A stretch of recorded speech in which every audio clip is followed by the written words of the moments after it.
Bonsoir à tous, bienvenue dans votre émission Culture Mag. Alors ce soir, on parlera d'une soirée, une soirée caritative et d'un spectacle. Le spectacle de Saïd Nassiri, ce grand humoriste marocain. C'est l'association Orphelins du Monde qui organise ce spectacle. C'est le 12 janvier prochain. C'est tout de suite dans Culture Mag. Alors pour cela, l'invité est le président de l'association, monsieur Ismaël Almoravid. Bonsoir, salam alaikum. Comme salam. Comment allez-vous? Bien, ça va. Bienvenue sur Culture Mag. Merci de me recevoir. Avec plaisir. Alors, présentez-vous en une phrase pour ceux qui ne connaissent pas. Oui, en fait, Ismaël Almoravid, président du collectif Orphelins du Monde, une association qu'on a créée voilà, 1 an, en octobre 2011, oui. Et dont le champ d'action est principalement le territoire du Maroc. Donc, nous agissons dans plusieurs villes et nous parrainons orphelins. Nous aidons les hôpitaux, les collèges, mais on en parlera, je suppose, de façon plus approfondie. Voilà. Avant de parler peut-être du fameux spectacle et de cette soirée, le 12 janvier prochain, on va s'attarder un peu sur l'association et de ce collectif. Alors, en gros, vous avez commencé, c'est quoi? Donc, d'un collectif humanitaire. Tout à fait. Les objectifs, quels sont les objectifs principaux? En fait, on a plusieurs axes. On lutte contre le décrochage scolaire, on parraine des enfants dialysés, on aide les orphelins via notre campagne XBenix. Vous devez savoir que la dénomination XBenix, c'est une dénomination qu'on donne à un enfant qu'on trouve dans la rue ou bien devant les hôpitaux. Ils n'ont pas de nom, on ne sait pas d'où ils viennent, alors ils mettent X, fils de X, et sont recueillis dans des hôpitaux ou bien dans des orphelinats comme l'orphelinat de Taroudenta. Donc voilà, et nous en fait, en ayant découvert cette problématique, en ayant visité un hôpital à Agadir qui s'appelle l'hôpital Hassan II, donc j'ai découvert toute cette aile d'enfants abandonnés, orphelins. Donc parmi ces orphelins, vous avez des enfants qui ont quelques jours, puis des enfants qui ont 1 ou 2 ans. Et parmi ces enfants XBenix, quelquefois on découvre des pathologies très graves, des handicaps moteurs, physiques, visuels. Alors avec le collectif, on s'est donné en fait l'objectif d'aider ces enfants en leur fournissant des biberons, des couches, du lait en poudre, en égayant leur espace de vie, parce que leur espace de vie là-bas est très morne, monotone, ils sont tous concentrés. On veut égayer ça en repeignant, en mettant des personnages Disney. Voilà, tout à fait, ça égaye, parce que tous ces enfants sont en manque affectif et il faut créer un climat qui leur permet de s'épanouir. Ils ne pourront jamais être épanouis à 100%. Oui. Oussama, vous savez ce que c'est. Oui. Ils n'ont pas de père, ils n'ont pas de mère, ils ne savent pas, ils sont totalement déracinés. Mais l'équipe soignante, on a décidé avec l'équipe soignante de leur permettre d'avoir un certain confort. C'est ça. On veut leur procurer déjà un confort matériel et un confort psychologique en les aidant avec des personnes dont la charge est la psychomotricité, des pédopsychiatres, etc. etc. C'est des enfants de quel âge? Alors ils découvrent des enfants à 5 jours. Les habitants du village les appellent parce qu'on retrouve un enfant près d'une benne à ordures, vous voyez. Oui. Quelquefois l'enfant est découvert mort. Parce qu'il n'a pas été découvert à temps, vous voyez, il est mort. C'est vraiment une situation tragique. Et vous devez savoir qu'au Maroc, 153 bébés naissent hors mariage par jour. Et parmi ces bébés, 24 donc, sont abandonnés par jour. Donc 24 sur 153 sont abandonnés par jour. Vous imaginez le chiffre? Donc par jour, 24 enfants abandonnés. Les hôpitaux, les orphelinats sont saturés. Ils ne savent pas où les mettre. Il n'y a pas vraiment d'aide, à part les hôpitaux, les orphelinats, une aide de l'État. Donc, moi j'ai rencontré des associations qui me disent que la principale aide, c'est le fisabilillah des gens. C'est toujours la même, comment dire, on me donne toujours cette problématique qu'ils n'ont pas d'aide de l'État et que c'est l'aide de mécènes privés. Et comment fut créée cette association? Donc vous l'avez rappelé en octobre 2009. Oui. En fait, moi, depuis des années, avec des amis ici, on est de l'associatif. On a participé à énormément de projets humanitaires. Et en 2010, on a découvert près du parc OETC des familles entières avec enfants, sous la pluie, qui mouraient de faim, sans couverture, sans rien. C'était la vague des sans-papiers qui avait commencé à affluer à Bruxelles. Donc nous, on s'est structurés. Donc quand je dis nous, c'est vraiment les citoyens, des mères, leurs enfants, des amis. Donc, à la base, vous n'êtes pas du milieu associatif. Vous avez créé ça de par vous-même. Tout à fait, c'est le bouche à oreille. Ouais. Et il faut aider. Est-ce que tu peux apporter de la soupe? Est-ce que tu peux apporter à manger, des couvertures? Chacun met sa pierre à l'édifice. Et chacun, comme vous dites, amène sa pierre à l'édifice. Et c'est comme ça qu'on a structuré. On s'est organisé en collectif et on a géré donc un squat. Il y avait une centaine de personnes. On a scolarisé leurs enfants. On leur a trouvé des avocats prodéo. On a vraiment représenté une structure dans l'État à ce moment-là. Parce que même les autres associations venaient vers nous pour nous demander de l'aide. Ouais. Des associations subsidiées par l'État venaient chez nous, ouais. Le collectif de citoyens, demander de l'aide parce que nos structures étaient vraiment organisées. Voilà. Ils ont vu la force peut-être humaine. Tout à fait. Et on était vraiment... Les gens venaient de partout, de Belgique. On avait des gens qui venaient d'autres villes. Tout ça pour aider ces pauvres malheureux. Et combien de membres forment l'association? À l'instant, on est une dizaine, mais il y a de nombreuses personnes, on va dire satellites, qui nous aident pour tout ce qui est événements, oui. Organisation d'événements et tout. Les personnes qui sont tout à fait. Mais le noyau dur, le collectif Orphelins du Monde, nous sommes une dizaine de personnes. Oui, et vous faites que ça, c'est-à-dire que c'est un travail, j'imagine, à temps plein? Non, parce que la plupart des membres du collectif, ils ont des vies à côté. Oui. Donc, on s'est vraiment réunis pour cette cause-là. Et comme je vous ai dit, donc, c'est par rapport à une rencontre au Maroc. Moi, en 2011, j'étais au Maroc et une amie à moi, qui s'appelle Khadija, m'a dit « Ismaël, moi je mène une action ». Elle voyait sur Facebook ce qu'on faisait déjà à Bruxelles. Elle me dit « Ismaël, je mène une action de Zarfolina à Kenitra, Dar El Fatayat. Est-ce que tu peux venir voir ?» Moi, j'ai toujours voulu mener des actions au Maroc. Le problème, c'est les bons contacts. Ouais. C'est très difficile quand vous êtes voilà. Alors, j'ai été voir. Et pour la première fois, j'ai vu un orphelinat marocain, comment il était organisé, ces enfants-là et tout. Et donc, pour cette première action, Khadija avait amené des vêtements et tout. Moi, j'avais amené quelques colis alimentaires. Et c'est comme ça. Et donc, en parlant avec le directeur et l'équipe qui s'occupait de l'orphelinat, je leur ai demandé quels sont vos besoins. On m'a dit, monsieur, on a besoin de vêtements, on a besoin de matériel scolaire.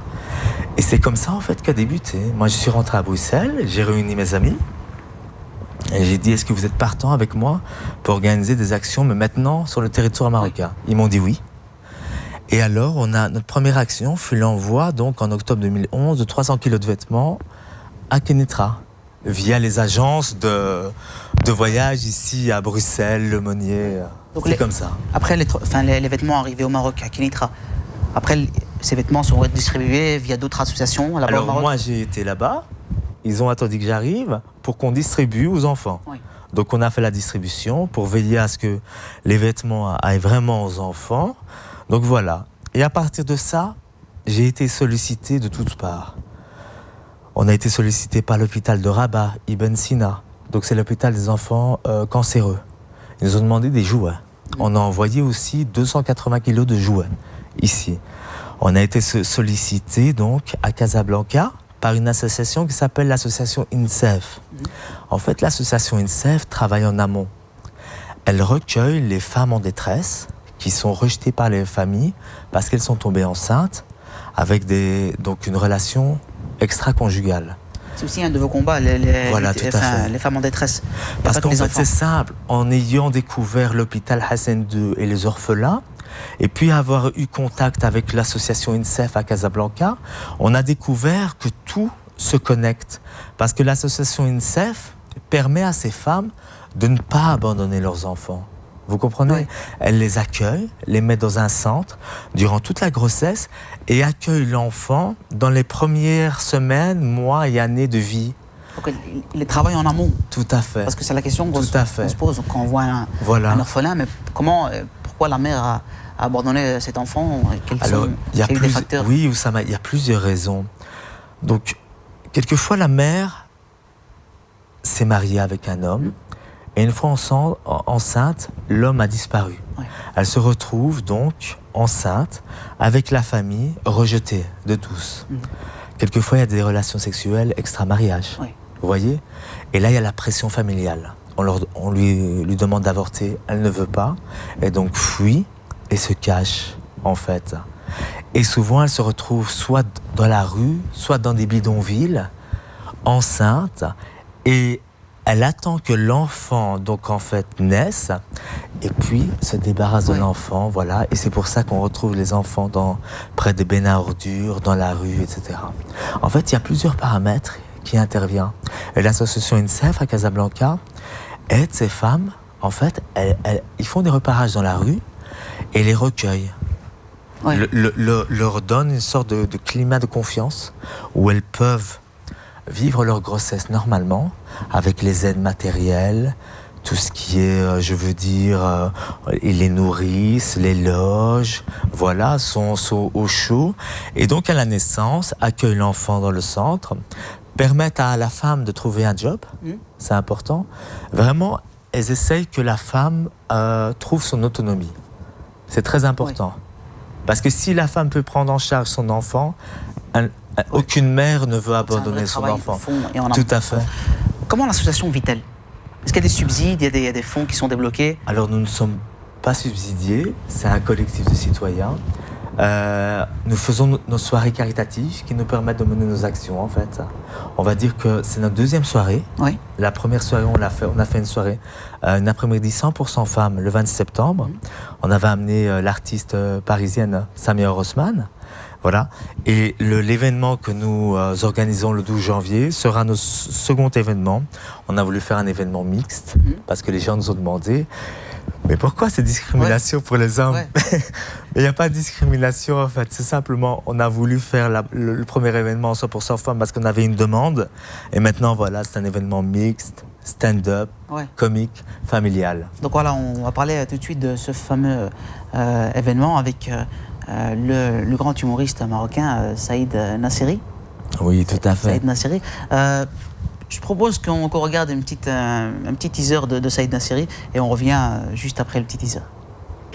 Non, mais c'est ce qui est marrant هو ان الحمد لله دابا المغرب حنا بغينا نتنظموا.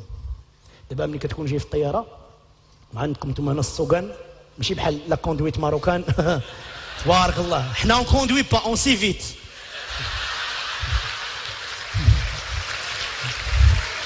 دوز انت نطلع انا دوز فيها شي توقف مشيتي فيها. Faut pas que tu t'arrêtes, hein? Il faut que... Hop, tu t'arrêtes, serpent. وغاديين خدامين كنوقفوش. حتى كيجلس قهوة. داكشي واش كنعياو. الوغ دابا ملي كتم جاي مثلا في الطيارة وكدوز الدول المتقدمة أوروبية كتلقى داكشي مقاد. تيبان لك من الفوق الطيارات الطوموبيلات غادي مقادين. وتديور عندهم بحال باسطة. شي حاجة حدا. vous êtes tous venus en avion غتعرفوا هاد المسألة ده. مقاد حنا لا حنا عرام ما كتفهم والو غير كتفوت سبان تيبان لك العرام بارابول مخلط مع التصبين والطوموبيلات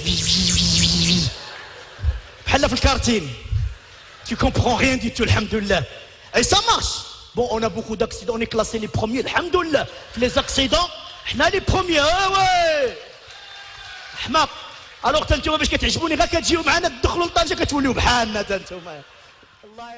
Voilà, c'était Saïd Nasseri.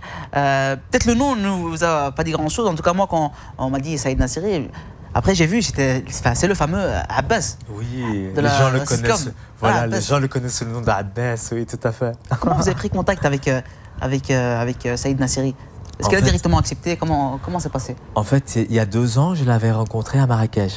Oui. Par hasard, dans une soirée. On a commencé à sympathiser. Et puis quand je suis parti en octobre 2012, mener nos actions au Maroc, je l'ai appelé. On a été dîner ensemble et je lui ai dit « Écoute Saïd, moi je veux organiser une soirée caritative. Est-ce que tu es partant pour venir à Bruxelles, faire ton show ?»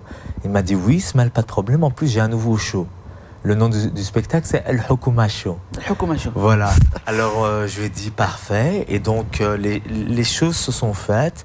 On a pris contact. On a d'abord regardé s'il était possible de le recevoir ici, à Bruxelles. Oui. Donc, moi, j'ai été sonné à toutes les portes pour qu'il nous aide par rapport aux billets d'avion, par rapport au logement et compagnie.